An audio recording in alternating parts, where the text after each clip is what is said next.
All right, joining us now is a former Republican presidential candidate and the former Godfather's Pizza CEO, Herman Cain. Mr. Cain, great to see you again. Great to talk to you. Thanks, John. Happy to be here. All right, so, we've been watching this all play out, everything from those pens to all this pomp and circumstance in the Senate. How closely do you think the American public are paying attention to what we saw today and even yesterday? Not very closely. I talk to a lot of people every day, whether I'm traveling or whether I'm at home. They are sick of this kangaroo court sham that they started in the House. Now, they are also sick of the fact that some in the media are trying to make it look like that the process is a serious process. No, Mitch McConnell and the senators are simply doing their due diligence and trying to follow procedure. That's all. But when you hear Chuck Schumer and you hear Representative Schiff talk about serious charges, what charges? The American people are not stupid, John, right. And they are not all wrapped up into this stuff. Right. These are not real crimes as you'd find them on any other set of law books. No. The senators also took an oath to do impartial justice in this impeachment trial. But take a listen to what former Senator Joe Lieberman, who was part of the Clinton impeachment trial, told Newsmax TV earlier today. We conducted the trial of Bill Clinton in a nonpartisan way. I hope that today's Senate can do the same. It's going to be tougher because it's a much more deeply partisan time. That might be understating it. But, Mitch McConnell even admitted on TV that he wasn't impartial. No one believes these senators are impartial. But, Herman, that's really the fault of the Congress, right? The Democrats in Congress. It's hard to be impartial when they are handed such a partisan document like these articles of impeachment. And that's the difference, John, between what happened in the House and what we can expect in the Senate. It was certainly not nonpartisan in the House of Representatives. At every step of the way, it was purely Democrat partisan. And all Mitch McConnell is saying, he said, we are going to be nonpartisan. And when they took the oath and said that they were going to try to conduct this in a nonpartisan way, I believe that that's what they're going to do in the Senate versus the kangaroo court that we saw in the House of Representatives. Well, Democrats also seem to have a hard time understanding what exactly the point of this exercise is. I want to take a listen to something Senator Kamala Harris said, a former prosecutor. Here she is. And where there has been an abandonment of responsibility to uphold the ideals, much less the words of the United States Constitution by the President of the United States, that responsibility now rests on the shoulders of each member of the United States Senate. Harris said something similar to what Jerry Nadler said yesterday, in fact, that the Senate is the one actually on trial here. She's a former prosecutor. She should know better. It's actually the president who's on trial here, but she's making this more about the Republican members of the Senate, which to me, Herman, says she even realizes that this is an impeachment to nowhere. It's an impeachment to nowhere, and the Senate is not on trial. They are simply saying, the Democrat senators in the Senate, what they are simply saying is they want the Senate to act just like they acted in the House, and they simply are not going to do that. So the Senate is not on trial, but they are going to follow due process. And when you look at the actual charges, the words that are used by Representative Schiff and others, basically, there's no merit. I have read the part of the Constitution that talks about this, just like you and many other people. And these charges, so-called serious charges they keep talking about, don't even come close to any of the things that are actually in the Constitution of the United States of America. Now, something that you said was very interesting before about how Mitch McConnell and Republicans, we were watching, all this parliamentary procedure play out. This is the way the rules are drawn up in the Senate. These steps have to happen. It does seem like, the regalia and the pageantry of all this, it seems like it should be important, but it's hard to take it seriously based on everything we've seen so far. There are 4 senators still running for 2020. Kamala Harris obviously is no longer running, but GOP Senator Marsha Blackburn is calling all of them out. She says Senator Sanders, Senator Klobuchar, Senator Bennett are spending millions of dollars to defeat President Trump. We're supposed to believe that they will be impartial during a trial. They should recuse themselves. What do you think about this from Marsha Blackburn there, saying that these senators should recuse themselves? Do you believe this? You agree? I do believe it, and I agree. And I think that she is absolutely right on. Look, this whole impeachment process started even before Donald Trump, the attitude started even before Donald Trump was sworn in.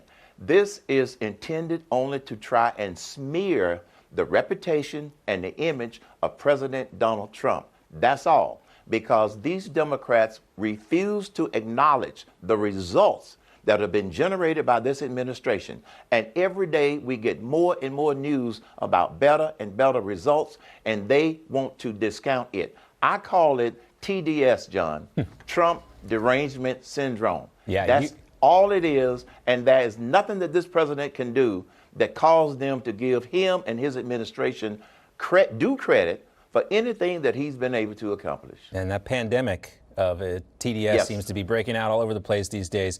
Let's talk about the battle for witnesses here. Here's who the Democrats have expressed an interest in hearing from: big-name Trump administration officials, people like John Bolton, Mick Mulvaney, Secretary of State Mike Pompeo, and Rudy Giuliani. But the Republicans have ideas of their own. They want to hear from Hunter and Joe Biden, Adam Schiff, and the Ukraine whistleblower. Should there be this witness reciprocity? Should there be witnesses at all in this trial, Herman? I don't believe there should be witnesses at all. The way articles of impeachment work, the witnesses were supposed to be called in the House of Representatives. Now, the fact that the House didn't complete its job for whatever reason, now they want to try to throw the ball over to the Senate. No, the Senate is not going to do that dirty work for them. And the witness for witness calling and this sort of thing, that is only intended to try to drag this out for as long as we can. The American public has suffered enough with this crap for the sake of ending up with a conclusion that we already know where this is going to end up with, because the charges are not solid enough charges to warrant impeachment articles that the House has drawn up. Those witnesses would drag things out a long time. It would take months before they could do that. That's another issue. It hasn't got a lot of play here. Let's also talk about this study or report from the Government Accountability Office, a government watchdog agency. They say the White House violated the law in withholding this Ukraine aid. Here was a response from the Office of Management and Budget. Quote, "We disagree with the GAO's opinion. OMB uses its apportionment authority to ensure taxpayer dollars are properly spent consistent with the president's priorities and with the law." The watchdog, however, says that it was illegal for the OMB to delay the funds for policy reasons rather than technical budgetary needs. I don't know how the Trump administration will ever recover from this report, Herman. A obscure government agency calling out the Trump administration with an Obama appointee heading that agency. I bring it up only because a lot of people are holding this up as another bombshell report that could sink the Trump administration. It's not a bombshell.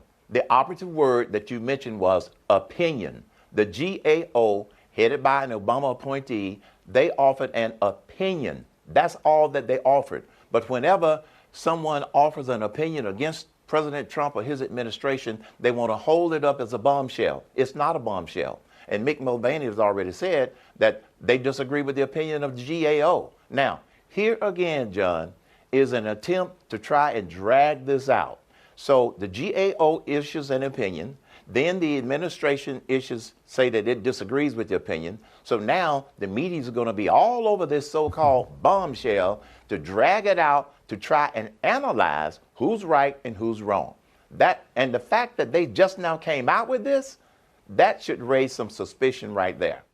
Back with us to talk more about this story, former Republican presidential candidate and the Godfather Pizza CEO, Herman Cain. Great to see you, and thanks for sticking around with us. Thanks, John. All right, There's an old saying, John. How do you eat an elephant? One bite at a time. Well, that's what this phase one represents, okay? Yes. One bite at a time. Yes. China, maybe we can use the dragon in this analogy here. The China dragon here, they're trying to eat America's lunch when it comes to our economy. One of the things you have to give President Trump credit for, and I know a lot of people won't do this, but, classically liberal Republicans, people like Ben Sasse, they were so worried about what these tariffs were going to do to the American economy. Herman, you come from the old school of free market economics. Are you surprised that this has worked out so well for President Trump? It was one of these things where we were thinking, well, we're going to have to take our medicine. These tariffs will hurt, but it's what we have to do. But the American economy has continued to soar. That's exactly what has happened. And no, I am not surprised.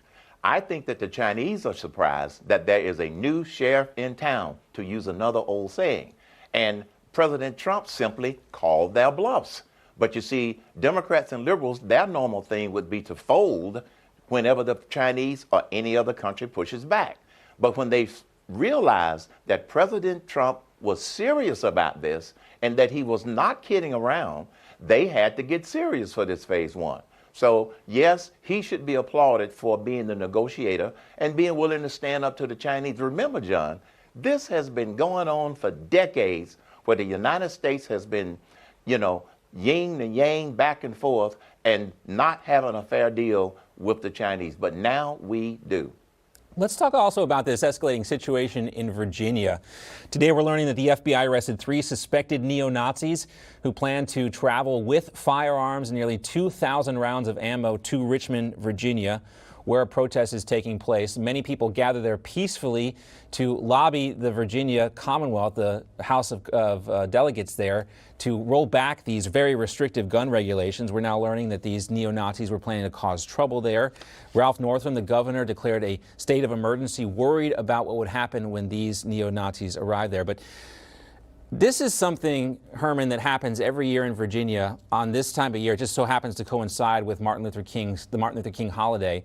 But this is like what happened in Charlottesville when you have protesters assembled and you have people come in, extremists, looking to cause trouble. These gun rights advocates, they have every right to petition their government for their address of grievances. But here you have troublemakers looking to really cause a problem here and, really probably besmirch these gun rights advocates.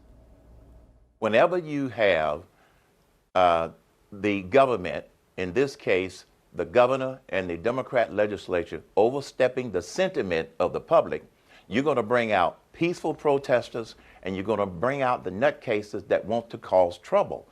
They brought this upon themselves because I don't think that they had a good pulse of what the public felt relative to trying to change these gun rights. And so they brought it upon themselves, quite frankly. Yep. Now they're going to have to deal with it. But that's what happens when you do not have an adequate pulse of what the public feels. And this whole Second Amendment thing has been around for a while. It's been debated at the national level, at the local level.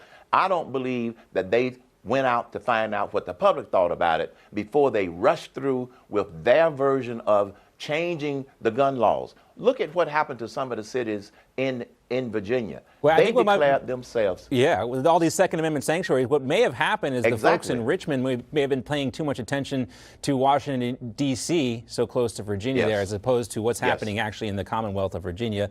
Herman Cain, great to see you. We'll have you back again real soon. Look forward to talking to you again. Enjoyed it, John. Thank you. All right, Herman Cain. You just watched Newsmax TV, America's fastest growing news channel, now in 65 million homes. Get Newsmax TV on all the major cable systems or go to newsmaxtv.com and click on the Find Newsmax tab to locate us. Remember, Newsmax TV, we're real news for real people.